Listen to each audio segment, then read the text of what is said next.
هذا ما حذرنا منه وما حذرت منه الدولة المصرية. الحدود خط أحمر. جنود مصريون يفتحون النار على قوة إسرائيلية أثناء محاولتها إلى العمل العسكري في الخط الحدودي العازل المعروف باسم محور فيلادلفيا، لكن الحادث نتج عنه انسحاب القوة الإسرائيلية بعد الاشتباك معها، اللي أوقع منهم عدد من القتلى والإصابات واستشهاد جندي مصري في تبادل إطلاق النار. حادث أمني خطير جدا، يمكن الأول من نوعه من يوم 24 أكتوبر عام 73، يوم إعلان وقف إطلاق النار بين البلدين. النهاردة أنا جايب لحضراتكم القصة الكاملة من مصادر خاصة ومن المصادر الرسمية المصرية. فما هي تفاصيل ما حدث ويحدث على الحدود المصرية في الاتجاه الشمالي الشرقي؟ وما هي حقيقة أن الجندي المصري استشهد نتيجة استهدافه بقناصة كما زعمت إحدى قنوات الإخوان؟ وما هو الرد المصري المتوقع؟ وكيف تناولت صحف العالم والصحف الإسرائيلية الحادث؟ وإيه هي دلالة هذا التناول؟ كشف المتحدث العسكري المصري رسميا عن استشهاد أحد أفراد الأمن على الحدود المصرية، وأن التحقيقات ما زالت جارية.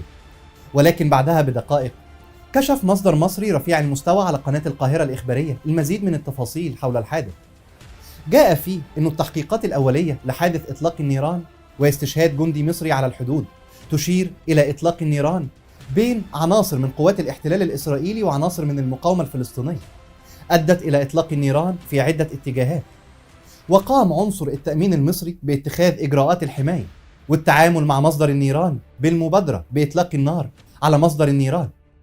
وحذر المصدر من المساس بأمن وسلامة عناصر التأمين المصرية المنتشرة على الحدود، وحذر أيضا من أي محاولة أو هجوم إسرائيلي على محور فيلادلفيا، لأنه بيخلق أوضاعا ميدانية ونفسية بيصعب السيطرة عليها ومرشحة للتصعيد. اللي نفهمه من التصريحات الرسمية المصرية واضح إن في كلام كتير بين السطور. كان هناك محاولة لعملية عسكرية إسرائيلية في محور فيلادلفيا، وحصل اشتباك بين قوات الاحتلال وبعض عناصر المقاومة، فقامت عناصر التأمين المصرية بالتعامل مع القوة اللي دخلت المحور. لكن ما علمناه ولم يأتي في البيان إنه تم وقوع قتلى ومصابين بين جيش الاحتلال، لكنهم لم يعلنوا عن ده حتى اللحظة. وده بيؤكد اللي قلناه قبل كده، إن القوات المصرية معاها أوامر بالتعامل الفوري مع أي خرق للحدود أو المحور العازل. للأسف القنوات الإخوانية وقنوات الإعلام المعادي كل منهم حاول توظيف الواقعة على هواه وبما يخدم أهدافه الخبيثة، ما بين إن استشهاد الجندي المصري جاء بسبب استهدافه من قناص إسرائيل، وما بين إن الجندي المصري هو اللي بادر بإطلاق النار بمبادرة فردية منه كحادث محمد صلاح وخالف الأوامر. والروايتين غير حقيقيتين ومن خيال من يروج ليها، ومحاولة لاستغلال الحادث لتحويلها من فرض مصر لإرادتها على الحدود وتنفيذها تهديدها لمحاولة إظهار الدولة المصرية في موقف الضعيف والمغلوب على أمر، وهو غير صحيح جملة وتفصيلا. واللي يأكد برضو الكلام ده شهادة ديفيد العازر، صحفي وسياسي إسرائيلي بارز، اللي قال إن الجندي المصري هو اللي بادر بإطلاق النيران، وقبل استشهاده أصاب منهم 7، منهم 3 في حالة خطيرة. خد بالك، احنا في حالة حرب بكل ما تحمل الكلمة من معنى، عدوان شامل على الدولة المصرية وعلى الشعب المصري من كل الاتجاهات وفي كل الجبهات العسكرية والسياسية والاجتماعية والإعلامية. ولازم مصدرنا الوحيد دلوقتي يبقى الدولة المصرية وإعلامها الرسمي والجيش المصري، وليس إعلام العدو حتى لو ناطق بالمصرية.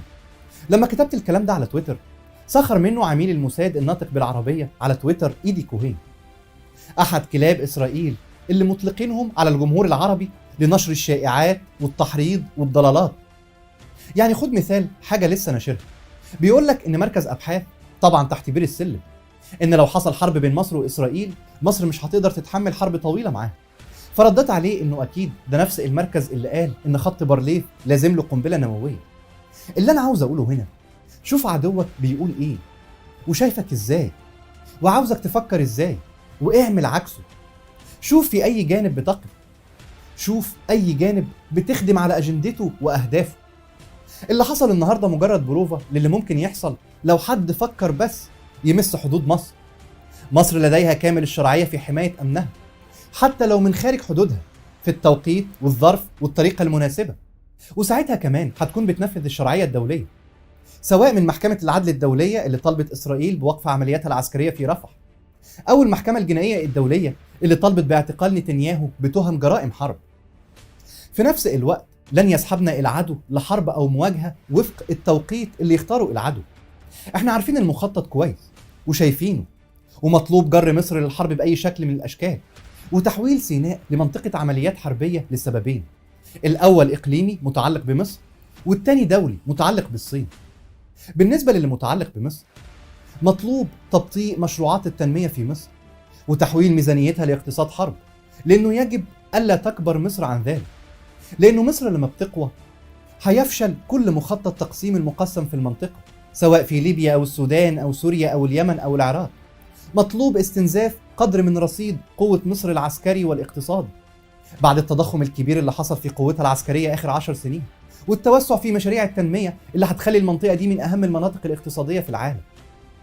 خد مثال، امبارح روسيا عرضت على الجيش السوداني تسليح ووقف الدعم السريع مقابل قاعدة عسكرية على البحر الأحمر. الكل هيموت ويكون له موضع قدم على البحر الأحمر.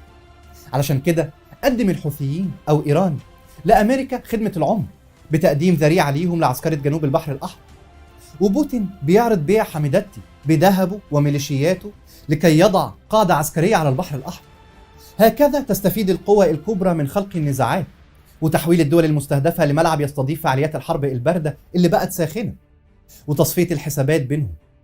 تخيل حجم المكاسب للطرفين لو الوضع بتاع السودان كان في مصر، سواء بالفوضى بدعوى الثورة، أو بزراعة الإرهاب، أو بنشر الفوضى في سيناء بالتوطين. هيتم نزع السيادة عن قناة السويس وإغراق سواحلنا بقواعد من كل الأطراف. محدش مستفيد من مصر القوية، عشان كده مش هيملوا ولا هيتوقفوا عن تهييج الناس ومحاولة تكرار 2011 ونشر الشائعات والتحريض والتشكيك في النظام والدولة والجيش، لأنه الفوضى دي هي اللي هتفتح الباب والمناخ لعمل الجيش المصري الحر اللي حاولوا يعملوه بعد 2011، وتحويل المجتمع لطوائف تحارب بعضها. عشان كده خلي بالكوا يا مصريين، المؤامرة مستمرة، بتغير بس جلدها وشكلها، والعدو واقف على الأبواب. أما الهدف الدولي فمتعلق باشتداد حرب الممرات التجارية بين أمريكا والصين. لو رسمت خط مستقيم بيربط أماكن الصراعات المدبرة والفوضى المصنعة في العالم، هتشوف اكتشاف مذهل. ابدأ معايا من منطقة التبت اللي بتشهد تمرد الإيجور في الصين، اللي بتعاني من تمرد عرقي بدعم أمريكي مباشر. ثم اذهب معايا إلى منطقة بلوشستان اللي بتقع بين إيران وباكستان، واللي بتعاني من تمرد البلوش في الدولتين، وكانت سبب مؤخرا في اشتباك مسلح خفيف بين باكستان وإيران. ثم جنوب البحر الأحمر وتفخيخ اليمن الضفة الشرقية لمضيق باب المندب بالحوثيين، وتفخيخ منطقة القرن الإفريقي الضفة الغربية للمضيق بالقراصنة الصوماليين وميليشيات إثيوبيا أبي أحمد، لتحويل هذه المنطقة لكتلة من نار. وأخيرا محاولات زرع الإرهاب في سيناء مرة، ثم مخطط توطين الفلسطينيين بالقرب من قناة السويس لنقل المقاومة إلى هذه المنطقة وجعلها نقطة نزاع ساخنة بين مصر وإسرائيل. كل المناطق دي هي نقاط حاكمة ضمن مشروع طريق الحرير الصيني الجديد. الإيجور هي بوابة الصين الشمالية الغربية ضمن محور طريق الحرير الصيني.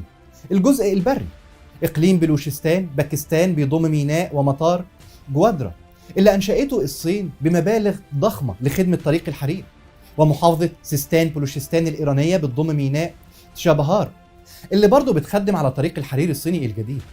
يعني التمرد البلوشي في كلا الدولتين موجه في الأساس بفلوس وتسليح أمريكي ضد طريق الحرير الصيني الجديد. وطبعا مضيق باب المندب هو عنق المسار البحري لطريق الحرير الصيني، ونفس الشيء بالنسبة لقناة السويس المصرية ومحورها الاقتصادي. لما توصل كل أماكن التمردات والصراعات المفتعلة والممولة غربيا دي، بتكتشف إنها متطابقة بشكل تام مع مسار طريق الحرير الصيني. يعني أمريكا بتفخخ طريق الحرير الصيني من أول الإيجور في الصين لحد موانئ باكستان والهند وإيران وأفغانستان، مرورا بخليج عمان وبحر العرب وخليج عدن ومضيق باب المندب ومضيق موزمبيق، مرورا بقناة السويس. الصورة دي بتكشف لك إنه حرب الممرات التجارية بين أمريكا والصين وصلت لذروتها، حتى لو راح ضحيتها شعوب ودول كاملة. المهم الصين ما تبقاش رقم واحد اقتصاديا في العالم مكان أمريكا، لأن أمريكا معتقدة إنها لو سكتت ساعتها هتفقد مع هذا المركز الاقتصادي الأول هيمنتها على العالم، وإننا بالفعل داخل حرب عالمية بين الصين وأمريكا غير تقليدية بلا جيوش نظامية، وإنه كل من الإيجور الصينيين أو البلوش الباكستانيين أو الإيرانيين أو الحوثيين اليمنيين أو قراصنة الصومال أو الميليشيات الإثيوبية لأبي أحمد أو إسرائيل، كلهم قطع شطرنج بتحركهم أمريكا من أجل تفجير طريق الحرير الصيني بافتعال الصراعات حول النقاط الحاكمة لهذا الطريق، اللي لو اكتمل حتما سيجعل من الصين القوة الاقتصادية الأكبر في العالم. من هنا كان تفجير سيناء وتحويلها لمسرح عمليات عسكرية هدف استراتيجي أمريكي، سواء بالإرهاب أو التوطين أو جر شكل مصر من خلال إسرائيل. المهم يتم تعطيل قناة السويس بأي ثمن. في النهاية جيشنا قوي وقادر وفي كامل جهوزيته ومستعد لكل السيناريوهات، وقادر يرد الصاع صاعين، وفاهم كل المخططات دي، وبيحمي أمن مصر القومي في أي وقت ومن أي مكان في العالم حتى لو داخل عمق العدو. لكنه حتى اللحظة بيحاول يتجنب الصدام المباشر ومحاصرة الأزمة السياسية، ويوم ما يتحرك هنتحرك بشروطنا إحنا وفي المكان اللي احنا عاوزينه وفي التوقيت المناسب لينا. والكل يجب أن يعلم أن نفاذ صبر مصر مش بلا حدود، واللي حصل النهاردة أكبر دليل. حفظ الله مصر من كل سوء وجعلها كما تستحق أمة عظمى بين الأمم.